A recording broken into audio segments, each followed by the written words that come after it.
Hi అండి, welcome to సాయిస్ kitchen. బాగున్నారండి మీరు? మేమైతే బాగున్నామండి. ఇప్పుడైతే నేను అటుకుల మిక్చర్ చూపిస్తానండి. ముందైతే మీకు మరమరాలతో మిక్చర్ చూపించాను కదండి, అదేవిధంగా అటుకులతో అయితే మీకు మిక్చర్ని చూపిస్తున్నాను.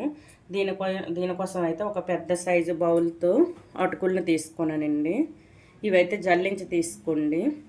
ఇవైతే ఒక పక్కన పెట్టేసుకొని ముందుగా అయితే స్టవ్ ఆన్ చేసుకున్నామండి.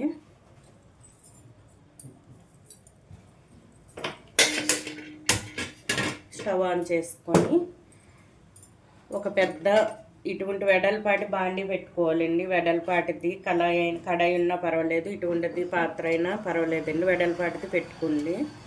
దీంట్లో అయితే ముందుగా మనం అటుకులను కొద్దిగా వేయించుకోవాలి. కొద్దిగా కలర్ మారేంత వరకు వేయించుకోవాలండి. ఇవైతే కలుపుకుంటూ వేయించుకోవాలండి.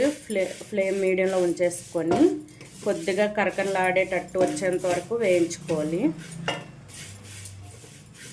కొద్దిగా కలర్ మారాలండి. మనం పట్టుకునేటప్పుడు కొద్దిగా వేడిగా ఉంటే చాలండి. ఆ విధంగా ఉండేంత వరకు వేయించుకోవాలి. ఇదే విధంగా కలుపుకుంటూ వేయించుకోండి. చూడండి, మనకి మంచిగా వేగిపోయిందండి. ఇది ఈ విధంగా పట్టుకునేటప్పుడు చూడండి, ఇలా గిరిసేటప్పుడు కరకరమనేటట్టు ఉండాలి. చూసారా, గుండలా రావాలి. ఈ విధంగా వస్తే మనకి వేగిపోయినట్టండి. మంచిగా వేగాయి. ఇప్పుడైతే ఒక ప్లేట్లో వేసుకుందాం.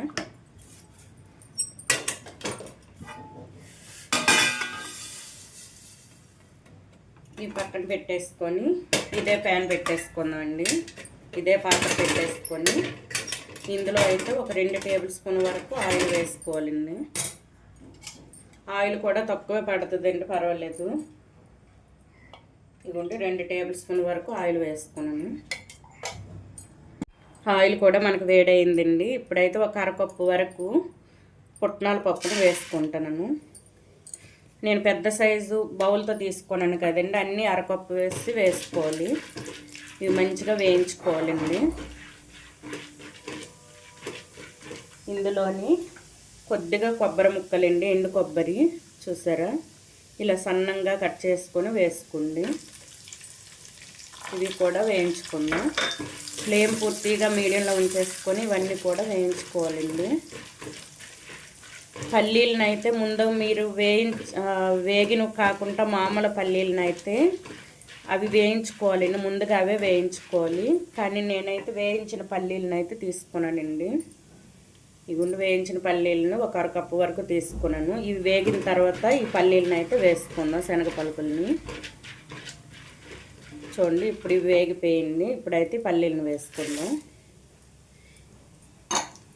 ఇవి వేయించినవి కాకపోతే ముందు పల్లీలనే వేసుకోవాలండి. ఇవి వేయించుకున్నాను కదా, పల్లీలను అయితే ఎక్కువ వేయించిన అవసరం లేదు. ఇగుండి ఇవైతే వేగిపోయి ఇందులోని ఒక అరకప్పు వరకు జీడిపప్పు అండి.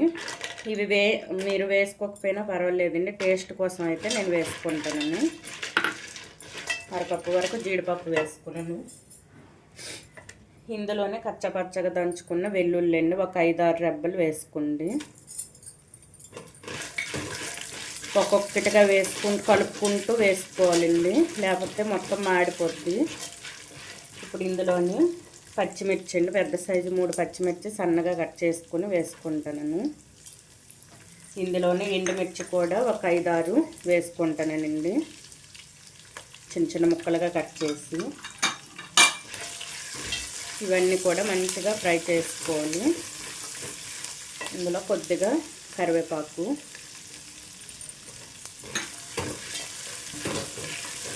కలుపుకుంటూ ఫ్రై చేసుకోవాలండి.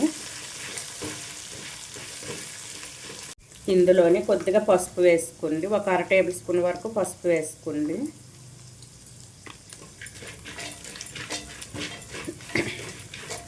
మనం పచ్చిమిర్చి ఎండుమిర్చి వేసాం కాబట్టి కారం వేయవలసిన అవసరం లేదండి.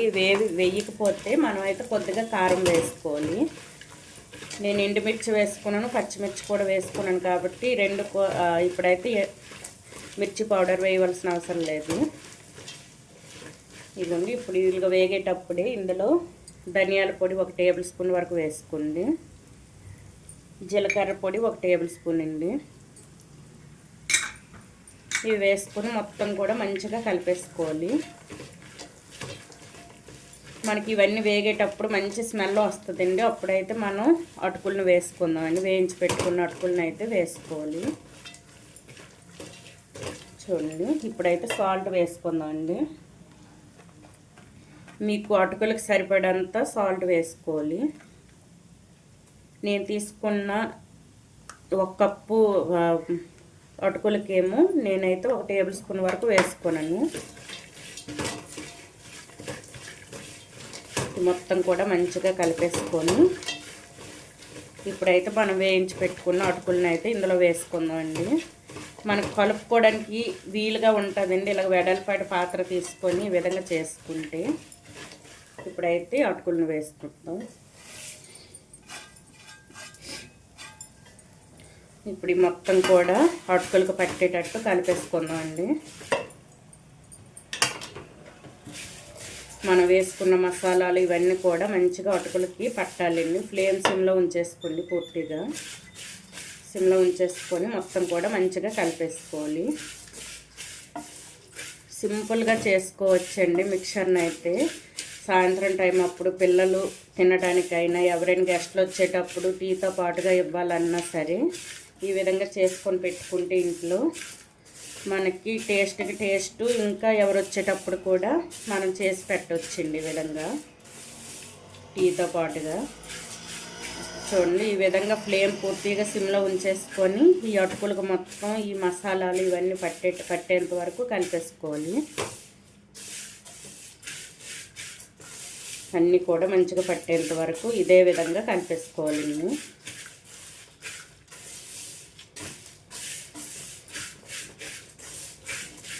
ఎండు కొబ్బరి వేసుకున్నాను, ఇవి జీడిపప్పు కూడా వేసుకున్నాను కాబట్టి టేస్ట్ అయితే సూపర్గా ఉంటుందండి. పిల్లలు ఇష్టంగా తింటారండి. ఈ విధంగా అయితే మనకైతే అటుకులతో చేసిన మిక్చర్ అయితే రెడీ అయిపోయిందండి. ఇదైతే ఒక బౌల్లో వేసుకుందాం. చూడండి, అటుకుల మిక్చర్ అయితే మనకి రెడీ అయిపోయిందండి. ఈ విధంగా అయితే చేసుకోండి. మీరు కావాలంటే కొద్దిగా మిర్చి పౌడర్ వేసుకోవచ్చండి. కొద్దిగా కారం ఎక్కువ తినే వాళ్ళైతే కొద్దిగా మిర్చి పౌడర్ వేసుకోండి. నేనైతే ఎండుమిర్చి పచ్చిమిర్చి వేసుకున్నాను కదండి. నాకైతే కరెక్ట్గా కారం సరిపోయిందండి. ఈ విధంగా అయితే చేసుకోండి. ఇప్పుడు ఇది పూర్తిగా చల్లారిన తర్వాత ఎయిర్ టైట్ కంటైనర్లో గాలి తగలని ఏదో ఒక డబ్బాలో వేసుకోవాలండి. ఇవి లేకపోతే అటుకులు మెత్తపడిపోతాయండి. చూడండి, ఇప్పుడు కరకరలాడుతూ వచ్చాయి కదా, అందుకు ఎయిర్ టైట్ కంటైనర్లో వేసుకొని స్టోర్ చేసుకోవాలండి. ఎవరైనా గెస్ట్లు ఇంటికి వచ్చేటప్పుడైనా చాయ్ టైంలో పిల్లలు స్నాక్స్ అడిగేటప్పుడు ఈ విధంగా చేసి పెట్టుకోండి. చాలా బాగుంటాయండి. టేస్ట్ అయితే సూపర్ కుదిరిందండి. ఈ విధంగా అయితే చేసుకోండి అటుకుల మిక్చర్ను. నేను ముందైతే మరమరాల మిక్చర్ను కూడా చూపించాను కదండి, అది కూడా బాగానే కుదిరింది. ఇది కూడా అటుకుల మిక్చర్ కూడా బాగుందండి. సూపర్గా ఉంది టేస్ట్ అయితే. ఈ విధంగా అయితే చేసుకోండి మీరు ఇంట్లో. ఈ అటుకుల మిక్చర్ కనుక మీకు నచ్చినట్లయితే అండి లైక్ చేయండి, షేర్ చేయండి, నా ఛానల్ను సబ్స్క్రైబ్ చేసుకోండి. ఓకే, బాయ్ అండి.